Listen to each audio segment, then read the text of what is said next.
নতুন রাজনৈতিক দল গঠন নিয়ে যখন সার্জিস আলমকে প্রশ্ন করা হয় যে আপনারা কি একটি নতুন রাজনৈতিক দল গঠন করবেন কিনা, এই প্রশ্নের জবাবে সার্জিস আলম বলেন, অবশ্যই একটা রাজনৈতিক দল না, বাংলাদেশে বর্তমানে দুই তিনটা এবং তার অধিক রাজনৈতিক দলের প্রয়োজন।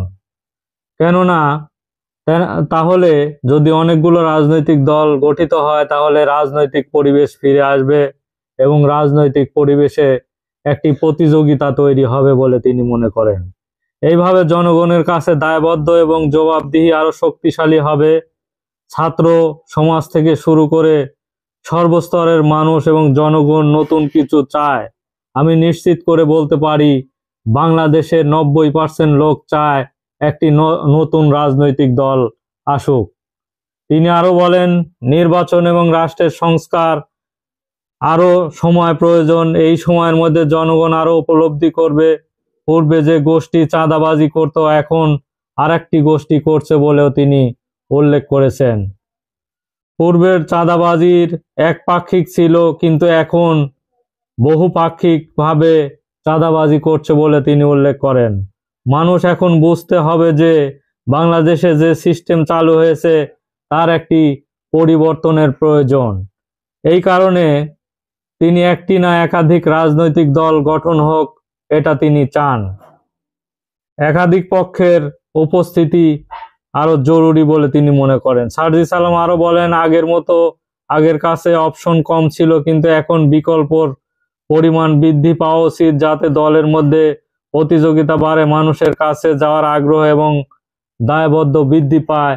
এই কারণে একটি না একাধিক রাজনৈতিক দল বাংলাদেশের প্রয়োজন এবং বাংলাদেশের রাজনৈতিক পরিবেশ সুষ্ঠু সুন্দর ফিরে আনার জন্য একাধিক রাজনৈতিক দলের প্রয়োজন বলে তিনি মনে করেন।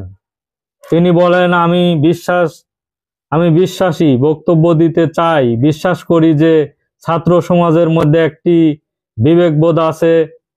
তারা জানে যে শেখ হাসিনা একটি ফ্যাসিস্ট সরকার পরিচালনা করেছে, জনগণকে নিপীড়ন করেছে তিনি। আমরা জীবন দিয়ে হলে আমি সেই সরকারকে ক্ষমতাচ্যুত করতে চাই এবং ক্ষমতাচ্যুত আমরা করতে পেরেছি। দেশের মানুষ এবং ছাত্র সমাজ এই বিবেকবোধের সমন্বয়ে দেশে একটি নতুন রাজনৈতিক দলের প্রয়োজন বলে তিনি মনে করেন, যা নির্বাচনের আগে জনগণের সামনে আসবে, তিনি এটাও মনে করেন।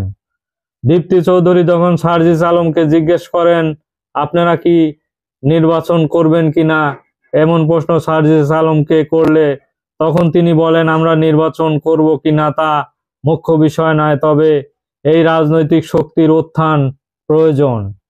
বাংলাদেশের যে বর্তমান যে প্রেক্ষাপট, এই প্রেক্ষাপটে একটি নতুন রাজনৈতিক দলের প্রয়োজন বলে সার্জিস আলম মনে করেন। তিনি আরো বলেন যে কেউ যদি এমন দল গঠন করে আমরা তাদের সঙ্গে যুক্ত হব। 24 ছাত্র আন্দোলনের যে স্পিড সেটি ধারণ করে যদি কোনো দল গঠন হয় যা দেশের জনগণের প্রত্যাশা পূর্ণ করবে, এরকম যদি একটি দল গঠন হতে চায় সেই দলকে আমরা স্বাগত জানাবো এবং সেই দল করব বলেও তিনি মনে করেন, যা দেশের জনগণের প্রত্যাশা পূরণ করবে। আমরা সেই শক্তিতে সমর্থন করব। এখন আপনিও যদি এ ধরনের একটি সংগঠন করতে পারেন তাহলে দলে যোগ দিতে আমি রাজি আছি বলেও তিনি দীপ্তি চৌধুরীকে এই কথা বলেছেন। এই কারণে বলা হয়েছে যে কেন সার্জিস আলম দীপ্তি চৌধুরীর দলে ভর্তি হতে চায়। আসলে কথা প্রসঙ্গে সার্জিস আলম বলেছেন দীপ্তি চৌধুরীকে উদাহরণ হিসেবে যে তিনি যদি একটি রাজনৈতিক দল গঠন করে তাহলে সার্জিস আলম সেই রাজনৈতিক দলেও জয়েন করতে বা ভর্তি হতে চায় বলে তিনি উল্লেখ করেছেন। যারা জুলাই আগস্টের এই গণ আন্দোলনের স্পিডকে ধারণ করে সেরকম একটি দল যদি গঠন হতে চায় অবশ্যই সেই দলে সার্জিস আলম যোগদান করবেন বলে তিনি জানিয়েছেন। ধন্যবাদ সবাইকে।